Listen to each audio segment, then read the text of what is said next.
आज के इस गहन विश्लेषणता हमारा सीधा मिशन पाश्चात्य राजनीतिक विचार की गहराइयों में उतरना है। हम सीधे 18वीं सदी के उस फ्रांसीसी स्विस दार्शनिक के चिंतन को डिकोड कर रहे हैं जिसने अकेले ही दुनिया की राजनीतिक दिशा को हमेशा के लिए बदल कर रख दिया। मेरा मतलब है जीन जैक्स रूसो। 1712 में स्विट्जरलैंड के जेनेवा में जन्मे इस विचारक का विश्लेषण करने का हमारा मुख्य उद्देश्य यह समझना है कि कैसे केवल एक व्यक्ति के विचारों ने आधुनिक लोकतंत्र, जनसत्ता और यहाँ तक कि फ्रांसीसी क्रांति की नींव रखी। और सबसे महत्वपूर्ण बात, हम ये भी समझेंगे कि क्यों उनके विचार आज भी उतने ही प्रासंगिक और उतने ही विवादास्पद बने हुए हैं। और इस चर्चा में हम केवल ऐतिहासिक तिथियों या तथ्यों की सूची नहीं दोहराएंगे।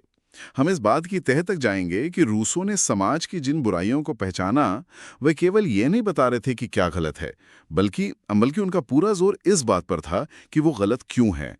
हम उनके राजनीतिक सिद्धांतों और उनके दूरगामी परिणामों का पूरी तरह से निष्पक्ष होकर विश्लेषण करेंगे, ताकि ये समझा जा सके कि सदियों पुराने ये विचार आज के हमारे समाज और राजनीति को कैसे प्रतिबिंबित करते हैं। रूसो के बारे में जो बात मुझे सबसे ज्यादा हैरान करती है वो उनका विरोधाभासी व्यक्तित्व है। मतलब अगर हम उस दौर को देखें तो वो प्रबोधन काल का युग था, एक ऐसा समय जो पूरी तरह से विज्ञान, तर्क और बुद्धिवाद पर जोर दे रहा था।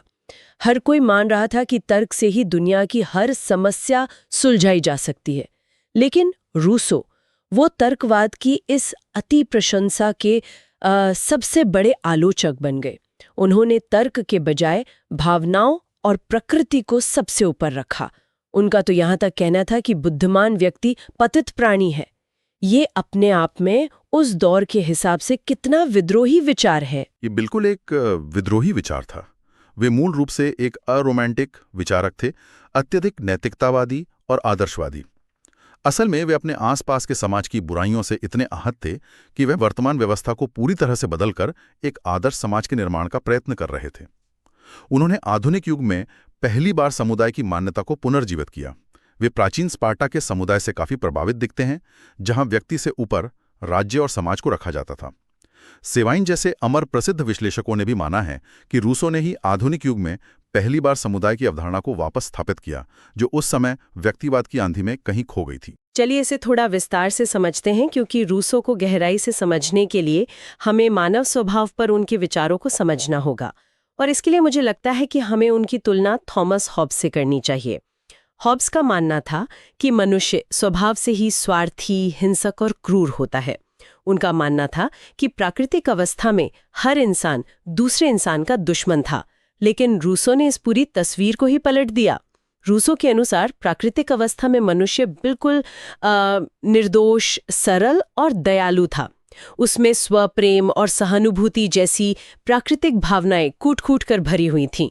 यहाँ जो बात सबसे अधिक रोचक है वो ये है कि रूसो ने इस प्राकृतिक मनुष्य को एक बहुत ही विशेष नाम दिया, भद्र पशु। यह भद्र पशु पूर्ण रूप से स्वतंत्र था। वह भद्र इसलिए था क्योंकि वह स्वयं से प्रेम करता था और दूसरों के प्रति उसमें गहरी सहानुभूति थी। वह ना तो बहुत अच्छा था, ना ही बहुत बुरा। वह बस अपने प्राकृतिक जीवन में मस्त था। उस समय कोई कृत्रिम असमानता नहीं थी, कोई ईर्ष्या नहीं थी। लेकिन रूसो कहते हैं कि समाज और हमारी कृत्रिम संस्थाओं ने इस मासूम मनुष्य को पूरी तरह से भ्रष्ट कर दिया। उनके अनुसार मानव के पतन का मूल कारण समाज और ये संस्थाएं हैं, इंसान का अपना स्वभाव नहीं। अगर मैं इसे एक साधारण उदाहरण से समझूं तो ये कुछ वैसा ही है जैसे छोटे बच्चे किसी पार्क में खेल रहे हों। उन्हें इस बात से कोई फर्क नहीं पड़ता कि कौन सी झूलने वाली जगह किसकी है, वे बस मजे में खेलते हैं। लेकिन फिर कोई एक बच्चा आकर कहता है कि ये झूला मेरा है, तुम इस पर नहीं आ सकते, और वहीं से सारा झगड़ा और ईर्ष्या शुरू हो जाती है। उनकी असमानता की उत्पत्ति नामक पुस्तक में भी कुछ ऐसी ही कहानी है ना, जहां से ये सारा भ्रष्टाचार शुरू हुआ। आपका ये उदाहरण बहुत ही सटीक है। 1754 में प्रकाशित अपनी संरचना में रूसो बिल्कुल यही बात एक बड़े पैमाने पर कहते हैं। वे लिखते हैं कि समाज का पतन उस मनहूस दिन शुरू हुआ जब किसी व्यक्ति ने पहली बार जमीन के एक टुकड़े को बाढ़ से घेर कर कहा, यह मेरी है, और बाकी लोगों ने इतनी सरलता दिखाई कि उसकी बात मान ली। अगर उस दिन किसी ने उस बाढ़ को उखाड़ फेंका होता और कहा होता कि धरती किसी एक की नहीं है, तो शायद मानव जाति इतने अपराधों और युद्धों से बच जाती। ये सचमुच रोंगटे खड़े कर देने वाला विचार है। मतलब निजी संपत्ति का वो एक विचार ही सारी फसाद की जड़ बन गया। बिल्कुल, और अगर हम इसे व्यापक संदर्भ से जोड़ें तो हम साफ देख सकते हैं कि निजी संपत्ति के इसी एक विचार ने लालच, प्रतिस्पर्धा और अंततः भयंकर शोषण को जन्म दिया। प्राकृतिक अवस्था की वो मुक्त स्वतंत्रता संपत्ति के विकास के बाद हमेशा के लिए समाप्त हो गई। रूसो के अनुसार जब निजी संपत्ति आई तो समाज में मालिक और दास, अमीर और गरीब का भेदभाव पैदा हो गया। मनुष्य ने अपनी वो भूली और प्राकृतिक स्वतंत्रता हमेशा के लिए खो दी। और यहीं से उनकी सबसे महान और शायद राजनीतिक इतिहास की सबसे ज्यादा उद्धृत की जाने वाली पुस्तक सामाजिक समझौता की शुरुआत होती है, जो 1762 में आई थी। उस किताब की पहली लाइन ही अपने आप में एक पूरी क्रांति है। मनुष्य स्वतंत्र जन्मा है, लेकिन सर्वत्र जंजीरों में जकड़ा हुआ है।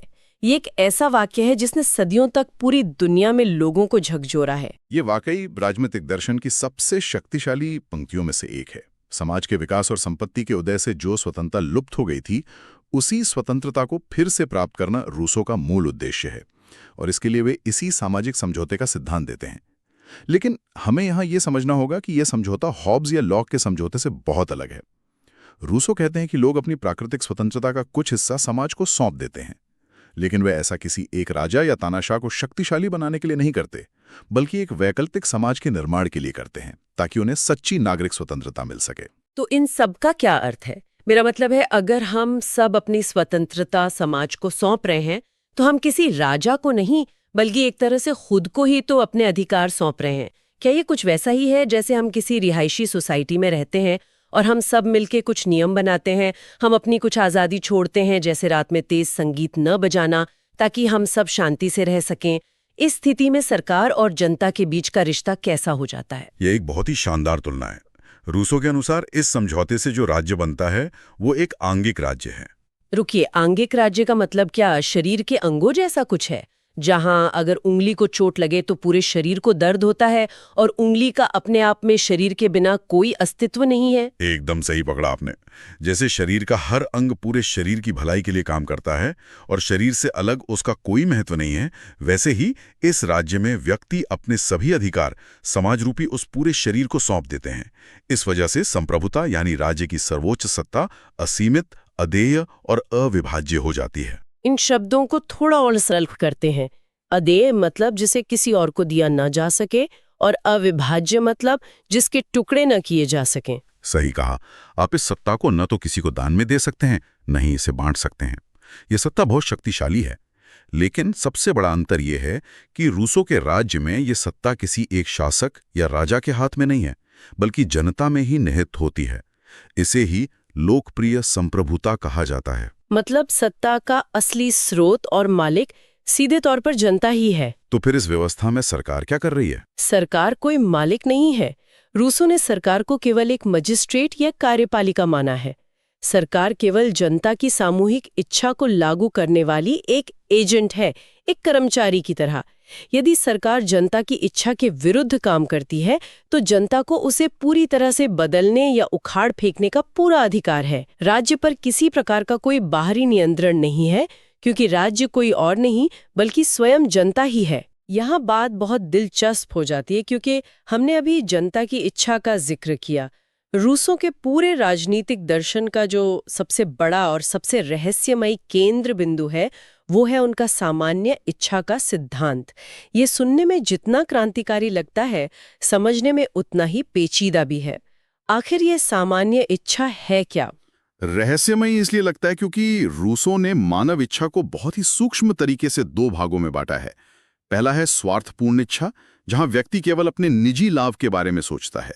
उदाहरण के लिए, अगर कोई व्यक्ति सड़क पर कूड़ा फेंकता है क्योंकि उसे अपना घर साफ रखना है, तो ये उसकी स्वार्थपूर्ण इच्छा है। और दूसरा है समुदाय के कल्याण की इच्छा, जो पूरे समाज की भलाई पर केंद्रित होती है। रूसो के अनुसार सामान्य इच्छा समाज के सभी लोगों की इसी कल्याणकारी इच्छा का योग है। तो इसका मतलब ये हुआ कि ये कोई गणितीय बहुमत नहीं है। ऐसा नहीं है कि अगर 10 में से 6 लोग किसी बात पर सहमत हो जाएं, तो वो सामान्य इच्छा बन गई। अगर वे 6 लोग मिलकर कोई ऐसा नियम बनाते हैं जो केवल उनका फायदा करे और बाकी 4 का नुकसान, तो वो सामान्य इच्छा नहीं है। ये इस बारे में है कि उन 10 लोगों के लिए समग्र रूप से सबसे अच्छा क्या है, चाहे वे उस समय उसे समझें या नहीं। ये मात्रात्मक नहीं है, बल्कि पूरी तरह से गुणात्मक है। आपने बिल्कुल सटीक व्याख्या की। ये हमेशा एक आदर्शवादी संकल्पना है जिसका उद्देश्य केवल और केवल सार्वजनिक हित है। ये बहुमत का शासन नहीं है, ये अच्छाई और विवेक का शासन है। लेकिन यहाँ एक बहुत बड़ा पेच है। अगर सामान्य इच्छाएं सब कुछ है जो पूरे समाज की भलाई तय करती है, तो उस व्यक्ति का क्या जो इस इच्छा से सहमत नहीं है, जो कहता है कि मुझे नहीं लगता कि ये नियम मेरे या समाज के भले के लिए है। रूसो का कहना है कि यदि कोई व्यक्ति इस सामान्य इच्छा का पालन नहीं करेगा तो उसे स्वतंत्र होने के लिए बाध्य किया जाएगा। मुझे ये सुनकर थोड़ी सहरन होती है। ये तो ऐसा हुआ कि कोई आपसे जबरदस्ती कुछ करवा रहा है और कह रहा है कि मैं तुम्हें आजाद कर रहा हूं। क्या ये तानाशाही का रास्ता नहीं खोलता? ये एक बहुत ही गंभीर चिंता है और यही कारण है कि कई विश्लेषकों ने इसे स्वतंत्रता का विरोधाभास कहा है।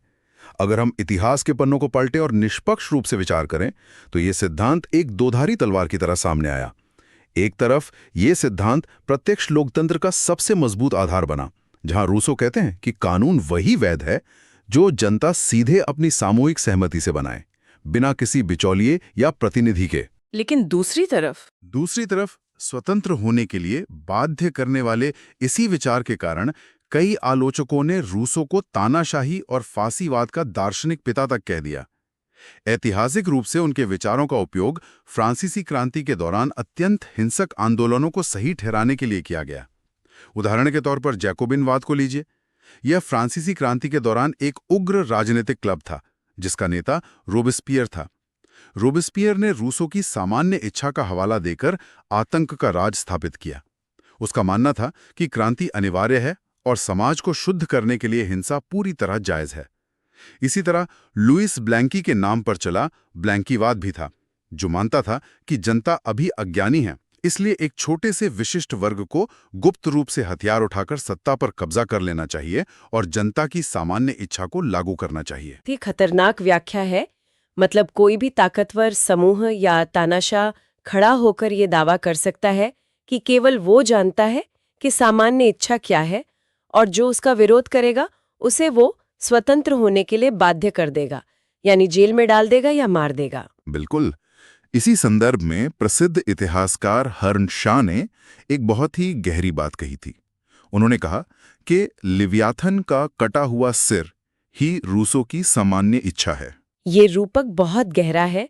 लिव्याथन यानी हॉब्स का वो भयानक समुद्री राक्षस जो पूर्ण और निरंकुश राजशाही का प्रतीक था। तो हर्न शाह कह रहे हैं कि रूसो ने उस निरंकुश राजा का सिर तो काट दिया, लेकिन वो भयानक राक्षस रूपी सत्ता वैसी की वैसी ही है। बस अब वो राजा के बजाय बहुमत या सामान्य इच्छा के नाम पर राज कर रही है।